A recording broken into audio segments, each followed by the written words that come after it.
nabitawan mo yan. Ayan na, nililipad na siya. Oh, ganyan lang ang kite. Ikot-ikot lang yan, sumusunod lang sa hangin.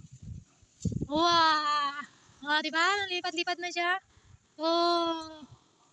Oh. Happy ka na? Happy ka na? Na-enjoy mo na yung kite mo? Ha? Happy? Di ko marinig. Anong opo? Happy. Happy saan? Sabihin mo. Happy ako po sa kite. Walang thank you? Thank you po. Sa kite po. Oh, ang ganda ng lipad niya, nako. Oh, ang ganda ng lipad niya. Sabi sa iyo, perfect din yung kite natin eh. Hindi lang tayo marunong magpalipad kanina. Oh, 'di ba? Dapat ganyan. Huwag na tayo mag-ambisyon pa ng mataas na lipad kasi hanggang diyan lang talaga yung lipad niya. Maghintay ah. Oh, wow. Oh. Masyadong mahaba yung tali mo.